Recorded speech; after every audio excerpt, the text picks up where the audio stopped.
So 80% ನಾವು ಪೇಷಂಟ್ಸ್ಗೆ medications ಮೇಲೆ ಇರೋದು, 20% ಅವ್ರಿಗೆ ಲೈಫ್ ಸ್ಟೈಲ್ ಚೇಂಜ್ ಮಾಡೋಕ್ಕೆ ಹೇಳೋದು. ಸೊ ದಟ್ ಅವ್ರಿಗೆ ಅಟ್ಲೀಸ್ಟ್ ಫ್ಯೂಚರಲ್ಲಿ ಈ ಥರ ಪ್ರಾಬ್ಲಮ್ ಬರಲ್ಲ ಅಂದರೆ ಅದಕ್ಕೆ ಲೈಫ್ ಸ್ಟೈಲ್ ಚೇಂಜ್ ಮಾಡೋದು. ಓಕೆ, ಕೆಲವೊಂದಿಷ್ಟು ಜನ ಸಮಸ್ಯೆ ಅಂತ ಹೇಳಿ ಆಪರೇಷನ್ನ ಮಾಡಿಸ್ಕೊಂಡಿರ್ತಾರೆ. ಸೊ ಅವರು ಕೂಡ ನಿಮ್ಮಲ್ಲಿ ಟ್ರೀಟ್ಮೆಂಟನ್ನು ತಗೊಳ್ಬೋದಾ? ಹೋಮಿಯೋ ಕೇರ್ನಲ್ಲಿ ಅವರಿಗೂ ಕೂಡ ಚಿಕಿತ್ಸೆ ಇದೆಯಾ? ಬೇಸಿಕ್ಲಿಯಾಗಿ ಇವಾಗ ಯಾರಾದರೂ ಸರ್ಜರಿ ಮಾಡ್ತಾರೆ ಅಂದರೆ 100ಅಲ್ಲಿ 1 or 2% ಪೀಪಲ್ಗೆ ಈ ಥರ ಪ್ರಾಬ್ಲಮ್ ರಿಪೀಟ್ ಆಗಿ ಬರಲ್ಲ. ಯಾಕೆ ಅಂದರೆ ನಾರ್ಮಲ್ ಆಗಿ ಅವ್ರದ್ದು ಲೈಫ್ ಸ್ಟೈಲ್ ಚೇಂಜ್ ಮಾಡ್ತಾರೆ. So life style one time change ಆದರೆ ಆಟೋಮೆಟ್ಲಿ ಅವ್ರಿಗೆ ಮತ್ತೆ ಪ್ರಾಬ್ಲಮ್ ಬರಲ್ಲ. ಬಟ್ ತುಂಬ ಜನಕ್ಕೆ ಹೆಂಗಾಗುತ್ತೆ ಅಂದರೆ ನೀವು ಸರ್ಜರಿ ಮಾಡಾದ್ಮೇಲೆ ಕೂಡ ತುಂಬ ಜನ ಈ ಥರ ಪ್ರಾಬ್ಲಮ್ ಮತ್ತೆ ರಿಪೀಟ್ ಆಗಿ ಸಫರ್ ಮಾಡ್ತಾರೆ. ಯಾಕಂದರೆ ಅವ್ರದ್ದು ಮೇ ಬಿ ವರ್ಕ್ ಲೋಡ್ ಆ ಥರ ಇರ್ಬೋದು, ಇಲ್ಲಾಂದರೆ ಸಿಟ್ಟಿಂಗ್ ಪೋಶ್ಚರ್ ಆ ಥರ ಏನಾದರೂ ಇರ್ಬೋದು, ಇಲ್ಲಾಂದರೆ ಏನಾದರೂ ಸಡನ್ ಆಗಿ ಮತ್ತೆ ಏನಾದರೂ ಸರ್ಜರಿ ಆದಮೇಲೆ ಕೂಡ ವೇಟ್ ಲಿಫ್ಟ್ ಅವ್ರು ಏನಾದರೂ ಆಕ್ಸಿಡೆಂಟ್, ಟ್ರಾಮಾ ಏನಾದರೂ ಸಿಚುವೇಶನ್ಸಲ್ಲಿ ಪ್ರಾಬ್ಲಮ್ ಕಾರಣಗಳಿಂದ ಈ ಥರ ಪ್ರಾಬ್ಲಮ್ ರಿಪೀಟ್ ಆಗಿ ಬಂದರೆ ಆಟೋಮೆಟ್ಲಿ ನಮ್ಮ ಹತ್ರ ಟ್ರೀಟ್ಮೆಂಟ್ ಇರುತ್ತೆ. ಸ್ಲೋ ಬೈ ಸ್ಲೋ ಅದಕ್ಕೆ ನಾವು ಸಿಮ್ಟಮ್ಸ್ ಕೂಡ ಕಡಿಮೆ ಮಾಡ್ತಾರೆ, ಮತ್ತು ನರ್ವ್ಗಳಿಗೆ ಸ್ವಲ್ಪ ಮೆಡಿಸಿನ್ಸ್ನಿಂದ ಸ್ಟಿಮ್ಯುಲೆಂಟ್ ಮಾಡಿ ನಾರ್ಮಲ್ ಕೂಡ ಮಾಡ್ತಾರೆ. ಓಕೆ, ಡಿಸ್ಕ್ ಸಮಸ್ಯೆ ಅಂತ ಹೇಳಿದ್ರೆ ಏನೋ ಒಂದು ಸಮಸ್ಯೆ ಇರಬಹುದು ಅಂತ ಸಾಕಷ್ಟು ಜನ ನೆಗ್ಲೆಕ್ಟ್ ಮಾಡ್ತಾ ಹೋಗ್ತಾರೆ. ಸೊ ಇದರಿಂದ ಅವರು ಏನೆಲ್ಲ ಕಾಂಪ್ಲಿಕೇಶನ್ ಫೇಸ್ ಮಾಡಬೇಕಾಗತ್ತೆ? ಕಾಂಪ್ಲಿಕೇಶನ್ಸ್ ಅಂದರೆ ಇವಾಗ ಯಾರಾದ್ರಿಗೆ ಲೈಕ್ ಸರ್ವೈಕಲ್ ಇಶ್ಯೂಸ್ ಬಂದಿದೆ ಅಂದರೆ ಕತ್ತು ನೋವು ಬಂದಿದೆ. ಸೊ ಅದರಿಂದ ರಿಲೇಟೆಡ್ ಆಗಿ ಕಾಂಪ್ಲಿಕೇಶನ್ ಏನಿರ್ಬೋದು. ಯಾಕೆಂದರೆ ಇವಾಗ ಸರ್ವೈಕಲ್ ಇಶ್ಯೂಸ್ ಇದೆ ಅಂದರೆ ಆಟೋಮೆಟ್ಲಿ ಅದರಿಂದ ಲಿಂಕ್ಡ್ ಆಗಿ ಫಸ್ಟ್ ಇರುತ್ತೆ ಬ್ರೇಕಿಯಲ್ ಪ್ಲೆಕ್ಸಿಸ್ ಅಂದರೆ ನಮ್ಮ ಕೈಯಲ್ಲಿರೋದು. ಸೊ ಅದರಿಂದ ಏನಾಗುತ್ತೆ, ನಾರ್ಮಲ್ ಆಗಿ ಕೈಯಲ್ಲಿ ಕೂಡ ಪ್ಯಾರಲಿಸಿಸ್ ಥರ ಕಂಡೀಷನ್ ಬರ್ಬೋದು, ಇಲ್ಲಾಂದರೆ ಹೆಮಿಪ್ಲೇಜಿಯಾ ಒನ್ ಸೈಡ್ ಪ್ಯಾರಲಿಸಿಸ್ ಕೂಡ ಬರ್ಬೋದು, ಇಲ್ಲಾಂದರೆ ನರ್ವ್ಗಳ ಜಾಸ್ತಿ ವೀಕ್ ಆಗಿ ಕೈಯಲ್ಲಿ ಶಿವರಿಂಗ್ ಕೂಡ ಬರ್ಬೋದು, ಜೋಮ್ ಥರ ಕಂಡೀಷನ್ ಜಾಸ್ತಿ ಆಗಿ ಮೀಡಿಯನ್ ನೋವು ಕೂಡ ಡ್ಯಾಮೇಜ್ ಆಗ್ಬೋದು. ಸೆಕೆಂಡ್ ಸ್ಟೇಜಲ್ಲಿ ಹೋದರೆ ಲಂಬಾರ್ ಇಶ್ಯೂಸ್ ಇರುತ್ತೆ.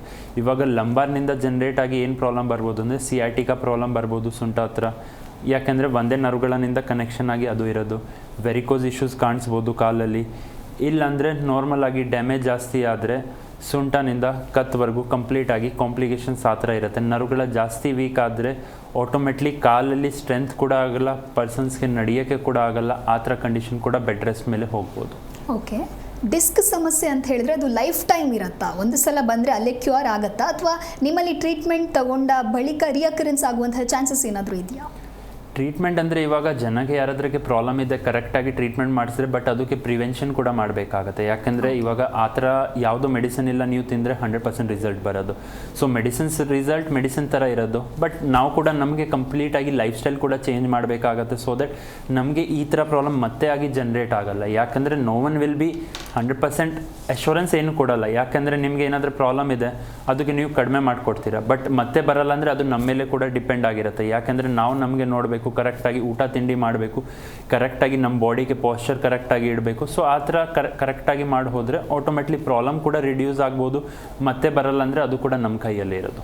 ಓಕೆ, ಹೆಚ್ಚಾಗಿ ಡಿಸ್ಕ್ ಸಮಸ್ಯೆ ಯಾವ ವಯೋಮಾನದವರಲ್ಲಿ ಕಂಡು ಬರುತ್ತೆ? ಅದರಲ್ಲೂ ಪ್ರಮುಖವಾಗಿ ಪುರುಷರಲ್ಲಿ ಕಾಣಿಸ್ಕೊಳ್ಳುತ್ತಾ ಅಥವಾ ಮಹಿಳೆಯರಲ್ಲಿ ಕಾಣಿಸ್ಕೊಳ್ಳುತ್ತಾ ಅಂತ ಹೇಳೋದಾದರೆ?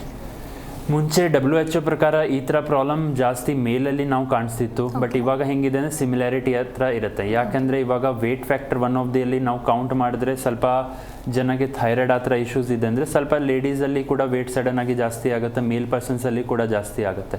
ಏಜ್ ಫ್ಯಾಕ್ಟರ್ ಅಂದರೆ ಮುಂಚೆ ಈ ಥರ ಪ್ರಾಬ್ಲಮ್ 50-55 ಏಜಲ್ಲಿ ಬರ್ತಿತ್ತು, ಬಟ್ ಇವಾಗ ಹೆಂಗಿದೆ ಅಂದರೆ ನಮ್ಮದು ಕೋವಿಡ್ ಆದಮೇಲೆ ಸ್ವಲ್ಪ ಲೈಫ್ ಸ್ಟ್ರಕ್ಚರ್ ಅವ್ರ ಬಾಡಿ ಪಾಶ್ಚರ್ ಆ ಥರ ಅವ್ರ ವರ್ಕ್ ಸ್ಟೈಲ್ ತುಂಬ ಚೇಂಜ್ ಆಗಿದೆ. ಸೊ ಅದು ಕಾರಣದಿಂದ ಏನಾಗ್ತಿದೆ, ವರ್ಕ್ ಫ್ರಮ್ ಹೋಮ್ನಿಂದ ಜಾಸ್ತಿ ಟೈಮ್ ನಾವು ಬೆಡ್ ಮೇಲೆ ಕೂತ್ಕೊಳ್ರೆ ವರ್ಕ್.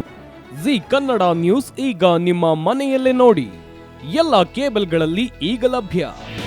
ನಿಮ್ಮ ನೆಚ್ಚಿನ ಜಿ ಕನ್ನಡ ನ್ಯೂಸ್ ಈಗ ಸನ್ ಡೈರೆಕ್ಟ್ ನಲ್ಲಿ number 292, Tata play number 1664, Jio TV number 1334, NXT digital number 30, in cable number 30, city networks 51, U digital number 162, GTPL number 17, Rockline telecommunications number 42, Shri Basaveshwara cable number 168, rural cable network 60, Vinayaka digital 57, Abhishek cable 821, city channel 53, Siddeshwara cable network 57, V4 digital Infotech 628, Surya digital networks 53, Gajanan digital number 836, Malnad Infotech Private Limited number